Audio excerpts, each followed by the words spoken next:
the middle of the week and the middle of your day. We're so pleased. As a member of Agents, I'm pleased to introduce my friend Cody. But I wanted to just put in a plug for Agents, what we do, why we took over Sanitation's executive conference room today. What we try to do is promote the Bureau's sustainability initiatives, but we're also trying to educate ourselves. So this is the fourth of our brown bag presentations, and we are always looking for speakers, for topics that will keep us on the ball, help us to know what different agencies, what people in the private sector are doing. So to that end, we invited Cody Briggs. I met Cody when I went to an Envision presentation at the John T. Lyle Regenerative Center at Pomona. And Cody is a graduate of that program, and so what he's doing here today is presenting his master's thesis, and he can speak more about this very interesting program that they have out there. And we're also trying to promote Envision as the way to go for public works in Los Angeles, and so Cody can also speak to the Envision workshop that is being planned for the ASCE International Conference on Sustainability in November. And all the great workshops there, the great programs there. So without further ado, I'd like to present Cody, and Cody will talk today about plant species optimization of the public parkways. I wanted to again thank everybody who responded from various sectors, and I'm hoping that what we get out of this is some discussion and some action. All right, thank you. Yeah, just to echo, thank you again all for taking time out of your busy schedules to join us here today. I'm a registered civil engineer. I'm not a landscape architect, so I'm not going to teach you a lot about specific plants, but I'm going to try and explain a concept that I hope could be utilized by all of us designers. Next slide. So an overview, I'm going to walk you through my introduction, give a methodology, discuss my research findings, the data I collected, my analysis of the data, a conclusion. I'm going to give you a couple of pitches of why BMPs are important and some local resources, and then we'll have about 5 minutes of Q&A at the end. So urban stormwater runoff is identified as a major contributor to urban streams, rivers, lakes, and other bodies of water. It can greatly decrease the quality of water by compounding the amount of pollutants added and increases the overall quantity of runoff, which alters the geomorphology of the land and increases the potential for flooding. But there's hope. Through effective management of stormwater runoff, a lot of its detrimental effects could be reduced or avoided. The EPA suggests the use of best management practices as a means for this. And the EPA defines BMP as a means schedules of activities, prohibitions of practices, maintenance procedures, and other management practices to prevent or reduce the discharge of pollutants to waters in the U.S. BMPs include treatment requirements, operating procedures, practice to control plant site runoff, spillage, leaks, sludge or waste disposal, or drainage from raw material. A commonly utilized BMP is a vegetative filter strip, and that's kind of a fancy name for the parkway that is next to the sidewalk in most of our streets here in LA County. The EPA describes describes them as vegetative surfaces that are designed to treat stormwater runoff from adjacent properties. They have three primary functions, which are to reduce the stormwater runoff velocity, to filter sediment and pollutants, and also provide infiltration of stormwater into the underlying soil. So what's the problem? As many of you know, and we're able to experience in the heat probably walking from your car, that nearly 80% of California is in extreme drought condition right now. And I pulled this figure, I went to a water caucus at Central Basin Municipal Water District, and if you can see that red line, these are listing all the reservoirs in California. That's the historical average of the reservoir. And the blue bar is where we're currently at. And so for almost the majority of the reservoirs, we're at less than 50%. So it's kind of a dire situation for us. Next. As a result, there's been an increasing trend to vegetate our parkways with alternative planting materials that are more drought resistant. The that is a positive thing. That's definitely a direction we want to go. However, this emphasis of plant selection based primarily on watering requirements is not considering these additional factors of how species selection affects the efficiency of the filter strip. And this picture here is a particular interest because this is kind of what inspired my whole thesis project. I took this, I was out visiting one of Los Angeles's green streets, which are pretty unique and interesting. I'd suggest you guys all go visit them. This one is on Riverdale, which is in Elysian Valley.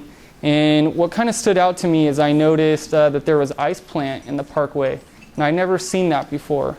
And it just made me think that, okay, that they must be really honing in on this watering requirement, but then what is suffering when you use that particular plant type? So that was the basis of my experiment. So the project description is I performed an experiment at the Lyle Center for Regenerative Studies, which is located at Cal Poly Pomona, with 3 vegetative filter strips utilizing bermudagrass, buffalograss, and iceplant to determine how they reduce sediment transport. So that's the sediment that flows through the filter strip, and stormwater runoff. And the study will explore how effective each of those 3 vegetative filter strips are in reducing sediment transport and reducing the stormwater flow. More importantly, I assess which one of the 3 plant types results in optimal vegetative filter strip performance when considering local environmental conditions. So it's sort of this concept that I know Envision is using is it the right plant choice for the right location, the right project? So data was collected under light and heavy storm simulations to determine the mass of sediment transport and the time of concentration. And in case anybody doesn't know, the time of concentration, it was basically from the time the storm first hit the filter strip to when the first drop passed it.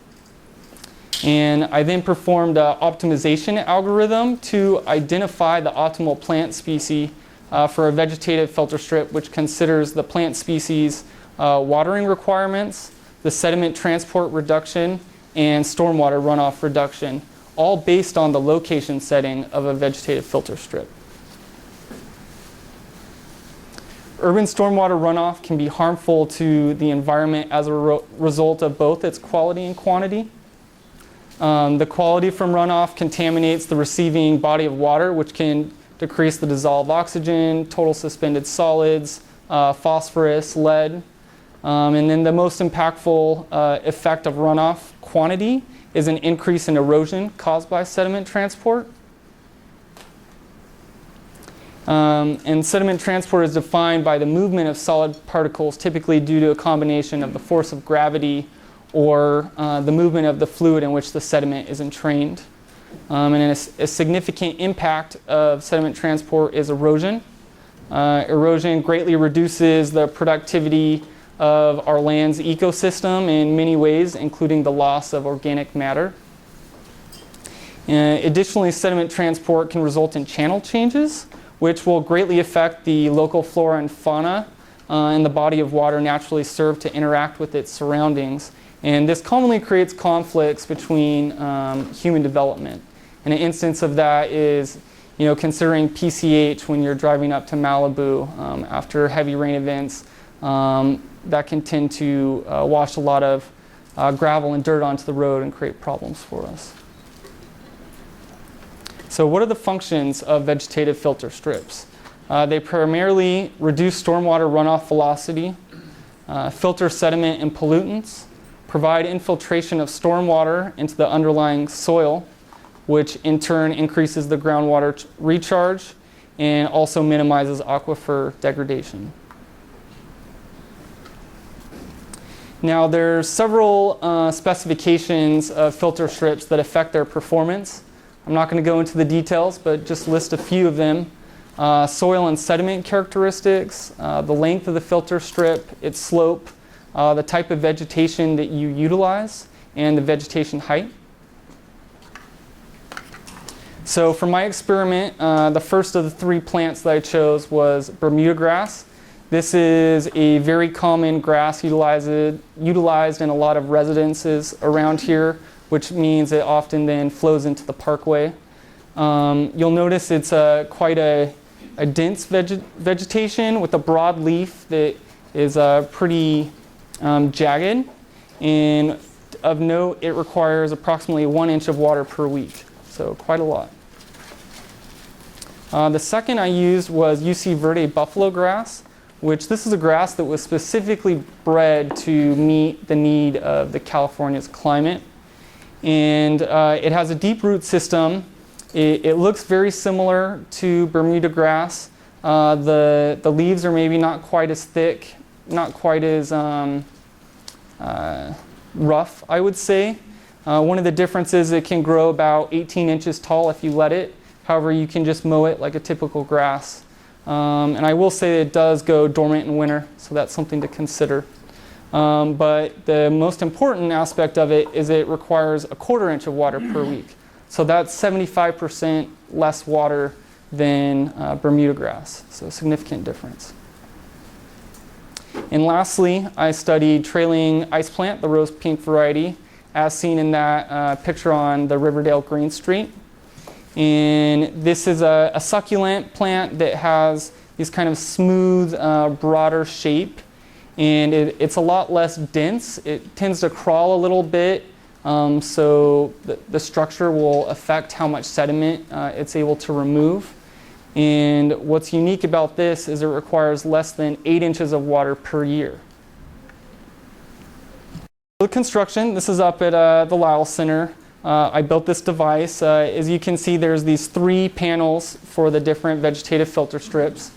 At the very top, there's a little section, and this is where some sand went in. And there's a cross beam running along the top of that as well, and that's where the storm simulation took place.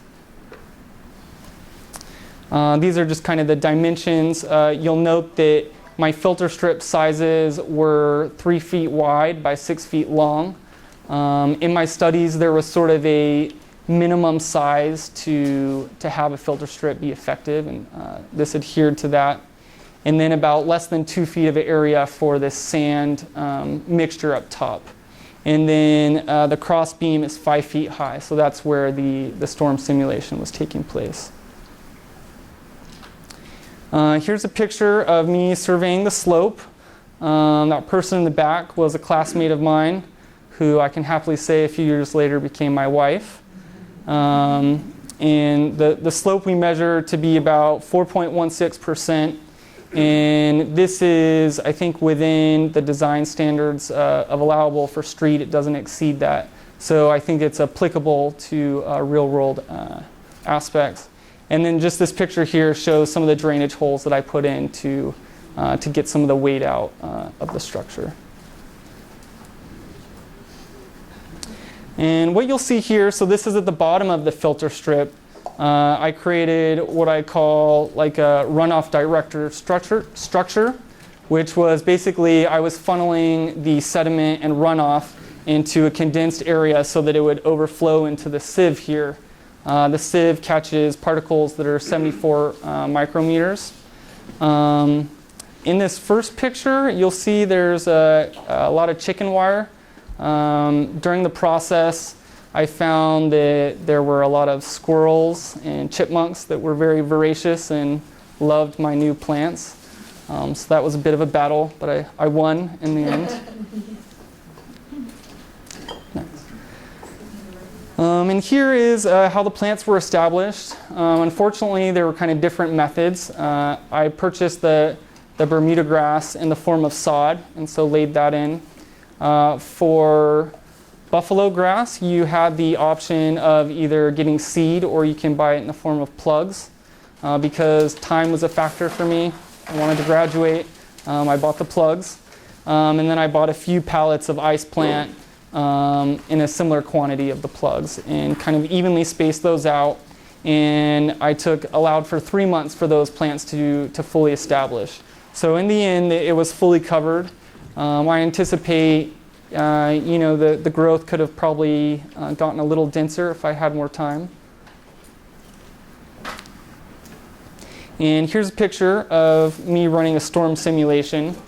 So what I did basically is I took a hose and attached a spray nozzle to it. and pinned that up on top of the cross beam directly in the center of the sand mixture, and allowed the storm event to take place, where then the sand or sediment would flow through the filter strip. So there were two different types of storm events that I simulated. One was heavy and one was light. And the way that I did that was through the different nozzle attachments on the spray valve. And each storm event was ran with the same quantity of water, so that we were comparing apples to apples. And additionally, I ran each experiment twice to average out my results. What you'll notice here, this is the picture on the left is after a heavy storm event. And so you can see there's a significant amount of the sediment trying to make it through the filter strip. And if you look, say, at the far right one, that is the bermudagrass, a lot of it was getting caught up near up front. And then the buffalograss is in the middle. You can see the sediment was able to make it a little bit further into the filter strip. And for the iceplant, it significantly was able to travel through the whole thing. And that's also, can be seen through looking at these petri dishes, that they represent the same locations of the picture on the left. So this left one here with the most amount of sediment, that came from the iceplant. The middle is the buffalograss, and the one on the right is the bermudagrass. And so what I recorded was the mass of sediment and the time of concentration. And this was the results of my data. And if you look at this, I think what you can kind of pull from like at initial glance is that in both the light and heavy storm simulations, iceplant, there was a significantly larger amount of sediment that made it through. With respect to time of concentration, the spread was much closer. However, I think notably in the light event, it seems that the bermudagrass had the longest time of concentration, meaning it was most effective at slowing down that runoff. So I then, as part of my analysis, the averages of the duplicated experiments were then averaged. So what I had said is I did each experiment twice, and I averaged those. And I then averaged the light and heavy events. And that's what you're seeing here for this overall average. And I did that for both the sediment mass and the time of concentration. And again, when you look at that, let's say the sediment mass, the overall average of the iceplant is 4 times what it was for buffalograss, so very significant. And then looking at the time of concentration, they're all roughly in the same range, with the bermudagrass performing the best. So in order to assess the optimum plant species for a specific location setting, I performed an optimization analysis utilizing 3 things.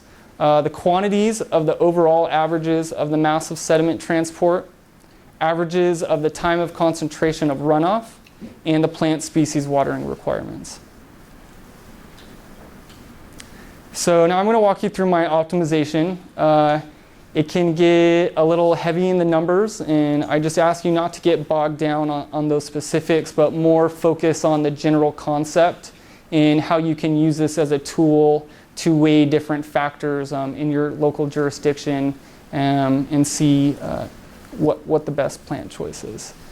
So my first step was to determine the average of all 3 plant species to create a baseline to compare them. So for the watering requirements, I took the variable averages and got an overall average, and I did that also for the sediment mass and time of concentration. Second, I then found the deviation between each variable quantity and the variable's average using the following methods. For watering requirements, because in an ideal situation we want the lowest amount of water that's required, what I did is I subtracted the variable quantity from the variable average. Similarly, for sediment mass, you also want the least amount of mass to be transported through your filter strip. And so I also subtracted the variable quantity from the variable average. Conversely, for the time of concentration, you want the longest length of time, meaning it was most effective at slowing down your stormwater runoff through the filter strip. And so to do that, I subtracted the variable average from the variable quantity. And once I did that, I then identified the maximum deviation of each variable. So for example, if you look here at the watering requirements, these are all the variable deviations. And for iceplant, that is the highest one because that was it's most water efficient. And so I designated that as the max. And then next, I needed to calculate the percentage of deviation from the maximum deviation by dividing the variable deviation into the maximum variable deviation. Again, don't get caught in all the words and numbers, more just the concept. But basically, I wanted to bring them to what is 100% efficient compared to that maximum deviation. So if you go up one slide, please. What I did basically is these quantities here all got divided by the max, and that gave you a percentage. So the most ideal scenario, which was the highest one, would give you 1 or 100%, an ideal scenario. And then one more. And then at this point, I doubled the quantity of each variable depending on the filter strip's location, according to this table below. And then I summed the quantities of the 3 variables for each location. So this approach is kind of similar to the California General Construction Permit when you're performing a SWIP. So if that's kind of where I was basing this off of. And for one location, if you are in an area that receives less than 20 inches of rainfall annually, which is us here, watering requirements is most important. So for those, I'm going to double those deviation percentages. And for a site that is adjacent to a hillside or barren soil, the sediment removal is most important, so I will then double those. And lastly, if you're in an area that receives nearby runoff from a higher than average pollutant source, purveys runoff directly to a body of water, or joins stormwater runoff that already has unacceptable quality or quantity, then the stormwater reduction is most important. And so here's a lot of numbers. This is showing the location-specific deviation percentages. What I did is for all the possible location characteristics that your filter strip could be located in, I then went through and utilized a multiplier for those percentages. And so I'm going to give you a scenario of where I live. I'm just up the road in Echo Park. So I'm in California, which is Site A, which is a region that receives less than 20 inches of rainfall annually. There's a lot directly in front of me that's vacant. So that's Site B. It's a barren soil and it's a hillside actually. And then right across from that is Echo Park Lake. So that's scenario C, where you're adjacent to a body of water.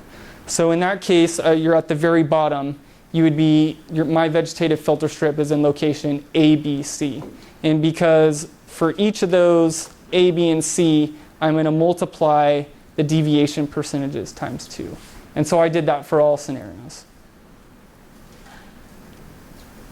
However, when you do that, you kind of have apples and oranges, and so I needed to standardize the numbers to compare them equally. And the way that I did that is I just had a standardization factor. So if you were in none of the location characteristics, all of the deviation percentages got doubled. If you were in one of them, it was times 1.5, 2, 1.2, and if you were in all 3, there was no change because you'd already maximized that.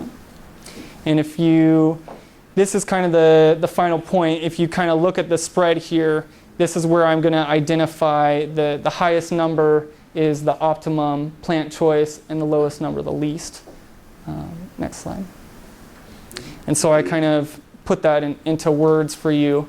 And the highest point total is the optimum plant choice, which would be a maximum of 6 total points. And the lowest point total is least desirable. So in general, when you're looking at this, you could see buffalograss tends to perform the best, and iceplant the least. There are a few anomalies. What you don't quite understand from this is the spread between optimal, acceptable, and least desirable. And so I then did bar graphs for all of these different location settings. That would be a lot for you all to take in, so I'm going to kind of show you the norm and then a few of the anomalies. So this is a typical scenario, and this is a vegetative filter strip located in none of those location specifics that I identified earlier. And you'll see the buffalo grass perform the best, but bermudagrass is not too far behind. It's still in positive, and I think that that would be a viable option to utilize in your filter strip. However, iceplant is far in the negative and something that you'd probably want to stay away from. Next, this is something, a filter strip located in an area that receives less than 20 inches of rainfall. And in this scenario, buffalograss again was the best. However, bermudagrass and iceplant flipped. I think because this is in a desert-like climate, watering requirements are more important. And that's why the iceplant fared a little bit better than the bermudagrass. However, both of them don't really seem like ideal plant types for the filter strip. This is a filter strip that it's adjacent to a hillside or barren soil, and also adjacent to a body of water that is sensitive. And here, this is the one case that bermudagrass actually beat out buffalograss. And I think the reason that is the bermudagrass has a much denser composition, and so it's significantly more effective at reducing the sediment transport. However, buffalograss is not far behind, so it would still be a good option. So you as a jurisdiction would weigh what's most important to you. And say in this drought condition, it may be more worthwhile to go with the buffalograss. However, clearly iceplant is not what you want to select here. So in conclusion, filter strips with bermudagrass are most effective at reducing sediment transport greater than 74 micrometers. That was the size of the sieve I used. And iceplant is the least effective. Bermudagrass is most effective at reducing the stormwater velocity and therefore the stormwater flow. And iceplant is also the least effective. In 7 out of the 8 locations, buffalograss is the optimum plant choice.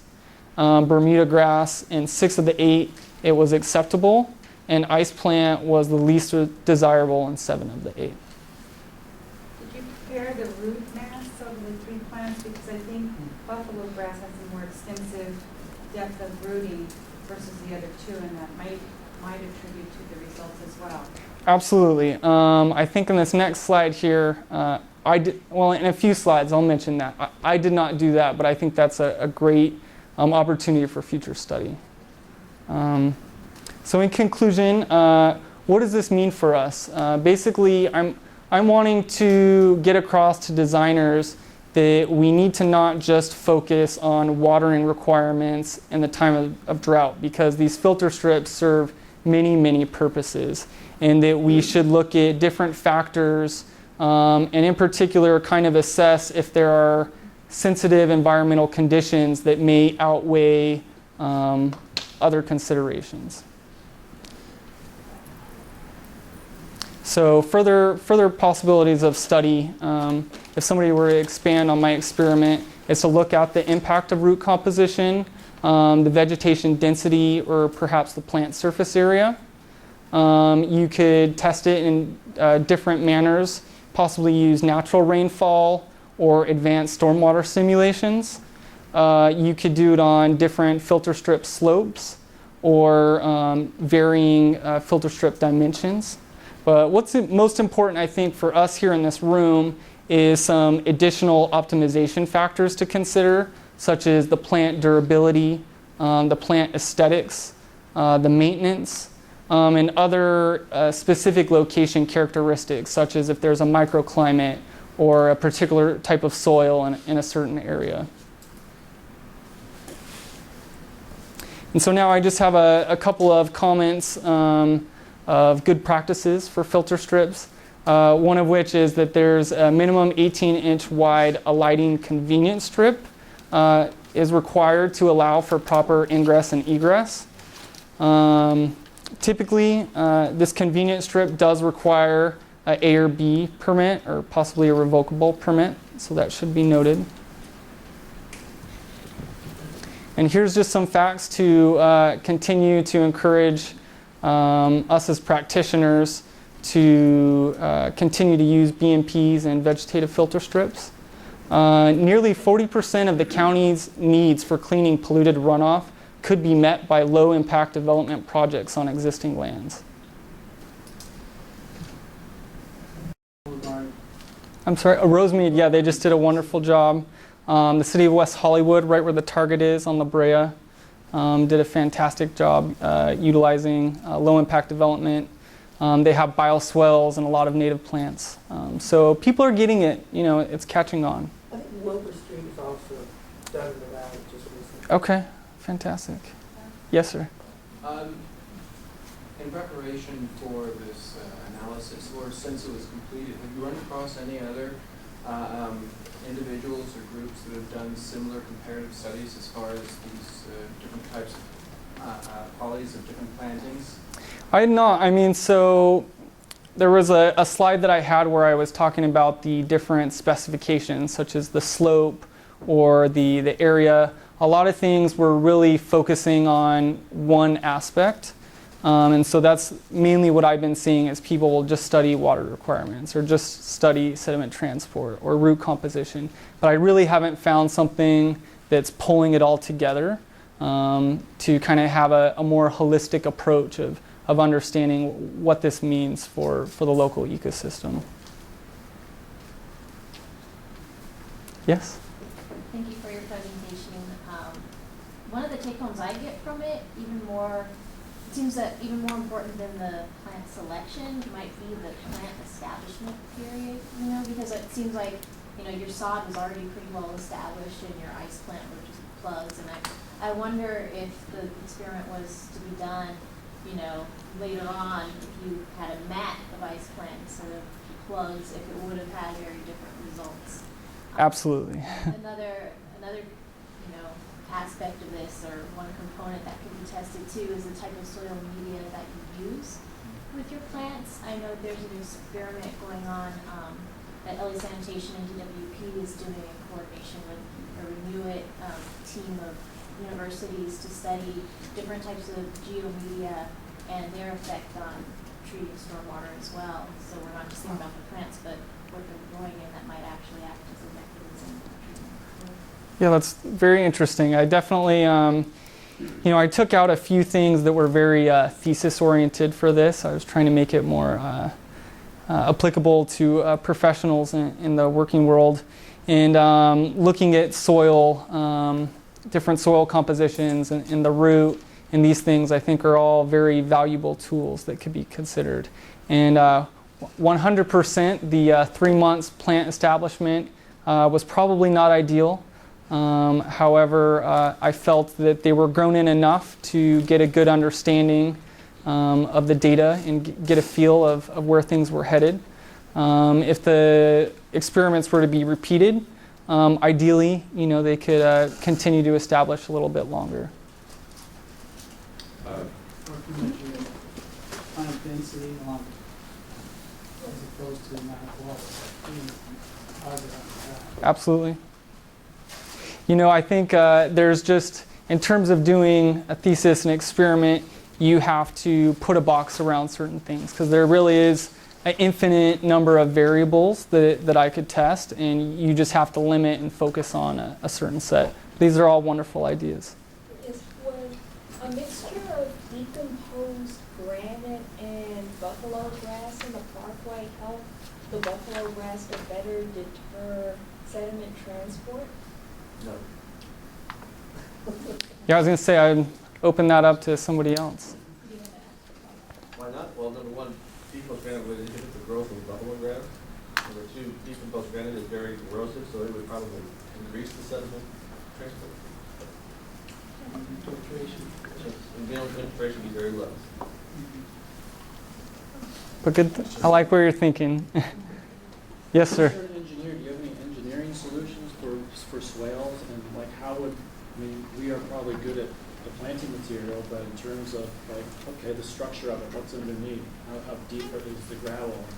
You know, Yeah, I mean, I think it depends a lot on the infiltration rate of the soil. But my experience, you know, say roughly 18 inches below a perforated pipe wrapped in a geofabric tends to be pretty effective. It depends if you're then placing DG on top of that or if it's native soil. So again, I think it's hard to have a general statement. We need to be better at assessing things for a specific scenario. But there's a lot of water quantity calculations that we have to do in terms of the bioswale. So that's one of the biggest factors of how it's dimensioned out, is how much water capacity we're trying to hold. So say if I'm doing a project of urban infill in downtown LA and we have extremely limited land to infiltrate the water in, I'm going to have a much deeper bioswale so that it's acting as a storage basin, allowing more water to infiltrate. So it's really kind of location specific. But I definitely could pass some resources your way. There's a lot of design standards out there that are readily available. Yes? Yeah, I wanted to share some sort of related. In the county, we did the tree LID, and it's similar to what you just said, where the resources, the real estate is really limited. It's an extreme case of bioswale where we got the stormwater running into the tree well and capturing, filtering, whatever. I think before the soil media is very important, and then the drainage system is important. But I think the first wall that we hit was the wash of the fines into the surface. And I think that we killed a couple of trees because the tree was sitting in the water. The water could not filtrate underneath. And it's something to, I think about in the bioswale situation too, depending on the plant type. I think that it's realistic that depending on what happens upstream of the bioswale, the street may carry, somebody's working on a construction project, you have a lot of dirt washing in, and it could clog the bioswale. So it would be nice if selecting plant materials, maybe there's some other study that needs to be done with a plant that has a root system or whatever that can break down the surface fine. Absolutely. Because we may end up having to replace the entire plant growing because the surface just stopped percolating. So it's something that we're still investigating, but it seems to be something that we need to come up with a solution very soon. Can I ask, are there any scenarios where the water running into the bioswales, is that like an overflow from a catch basin, or is it coming from a property? Well, this is right above the storm drain. Okay. There's actually a connection. We have an overflow into the storm drain, but we didn't really level the overflow correctly, so there was still a couple of inches of water standing inside.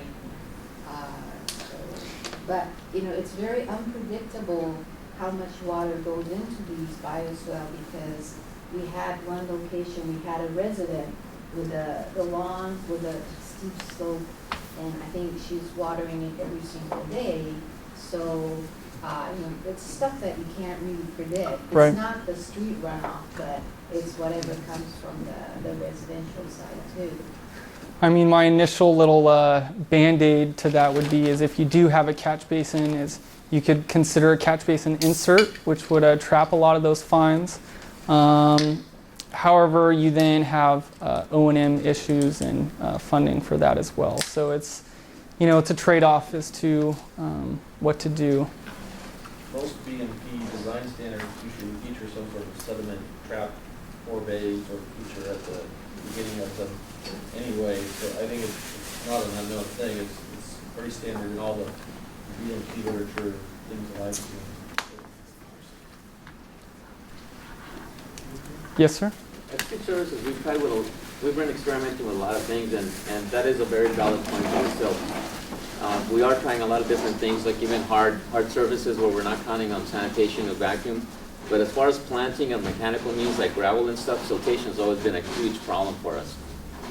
And I know we're not touching on maintenance, but maintenance is probably the highest issue to consider when you want to implement these projects, because that's going to make or break your project, and it's broken a lot of our projects here in the city.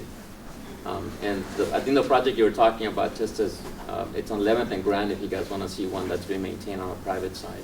Okay, great. And that's a short walk from here. Wonderful. Anybody else? It's an open forum. Yes, sir. Just want to make one comment about work we've been doing with Caltrans. We've been experimenting, and it's been in place now for about 4 or 5 years. There's a biostrip with deergrass. So deergrass is really doing well. It's super healthy and happy. I haven't pulled over to look at it to see how it's dealing in terms of the siltation and all, but we also just have been implementing, due to other reasons, have been implementing things like the Austin sand filters, which I know there's no plant material in that. That's strictly there just to catch sediment, but that's something that's also been implemented. And I don't know if that's something that can be used as a forebay, possibly, something along those lines. I know people are discussing that issue about the siltation. So. I think the issue of water consumption was one that I think is probably the most commendable part of the study. We've been dealing with this in the BMP kind of vegetated community for a long time, where we have a situation where if you want a vegetated BMP, you have to irrigate it for 9 months out of the year with most of the time potable water to get 3 months of benefit during the rainy season. And that's always bothered me that we had to spend a lot of potable water to get this stormwater benefit. Does that even after establishment of the plants? Well, it varies by plant, but there's very few things that grow without irrigation. Yes, sir. Would you recommend the trees in the swale? The tree dropping will become settlements too. I think it depends on the specific type of tree in terms of its root structure, how that's going to affect the other plant growth in there. In particular, my initial thoughts are that something that's a little bit denser on the ground, it does better at slowing down that runoff, which is also very important when we're having our first flush and everything's running out into the gutters. Can I add to that? Please. This is on a personal thought. I worked on the design of the zoo perimeter swale and then on Elmer. We had to make certain decisions of what plant material and where to put the trees, because we wanted to include the trees. We opted to put them outside of the swale, mainly to max. Our swales are limited in size, they're narrow, they're not very deep. So the sycamores and, of course, oaks stayed outside of the swale. The oaks definitely benefited from that. The sycamores are riparian, so they can withstand being in water for periods of time. But if you study a river, if you study a riparian habitat, you very rarely see any tree in the middle of the deepest part of the water for long periods of time. They're located on the outskirts of the water flow, and they manage, you're right, to direct and capture the sediment and control that. But ideally, I wouldn't recommend putting a tree in the middle of the swale for various reasons. Thank you. Right, so another project like a woodman that's wrapping up construction, we also put them on the slope, but yeah, Patricia's right, you shouldn't put them down the middle of the swale because it traps a lot of debris as well. So it prevents the flow if the street doesn't slope very much. It could become a mosquito infested area if there's a lot of leaf and debris that gets stuck there. So you do want to move them at least on the slope of the swale. And so a lot of limiting factors, not only the species, but how wide that slope is. So you gotta have enough of a width so that you can put it on the slope side and not affect the center of it. As the tree grows and expands, it is gonna affect that swale. The other thing to consider, what are you capturing? Are you capturing runoff on the street? If so, you've got a lot of pollutants that have to be sifted through there. If you locate your trees, there's a chance that the soil will be at one point saturated with organics that have to be broken down and non-organics that can be toxic. So therefore, you have to allow some margin of the soil to repair itself, and it's more conducive to put the trees a little bit away from that factor. Well, I think that's probably about all the time we have. Real quickly, I want to make an announcement. If anybody's not aware, November 6th through 8th, ASCE is hosting an international conference on sustainable infrastructure down in Long Beach. It should be an incredible event. If you do register on the last day, there is a sustainability leadership workshop. It's free, but you just have to check a box that you want to attend. And then the day before that, November 5th, I'm hosting an Envision training workshop. If anybody's not familiar with Envision, I would describe it's very similar to LEAD. However, instead of focusing on buildings, it's geared towards infrastructure. And it's a really good systems approach. It looks at things a lot more holistically. And this is a pretty unique opportunity to become a Envision certified or Envision sustainability professional. What you have to do is these online modules, and they can be a little dry, and they're just geared towards, they read the manual, and that's what's going to be on the exam. Well, this workshop is done in person, and you're going to get a lot of case studies and some real life application, and so you'll be able to have a better understanding of how you can take Envision and utilize it into your practice. So if you have any questions, I've got a bunch of business cards. You can also find information on this on ASCE LA section's website. There's a sustainability committee page. And thank you. I just wanted to jump on that note. Our next agent's talk will be on November 4th. The locations will be somewhere in this building, so I welcome everyone who's interested in vision to hear our city engineer and our deputy city engineer, and some program managers who have recently obtained EMV SP certification to talk about the future of Envision, what direction the Bureau of Engineering wants to go with it. And so that will be the day before this workshop, if you're interested in attending. Thank you very much, Cody. And thank you. Sign in one of the sign-in sheets, and if you could kindly take a survey and complete it. If you're interested in getting this presentation by email or continuing this conversation, please go ahead and put your email down in the survey. We will respond. So thank you very much. And if we could Thank you.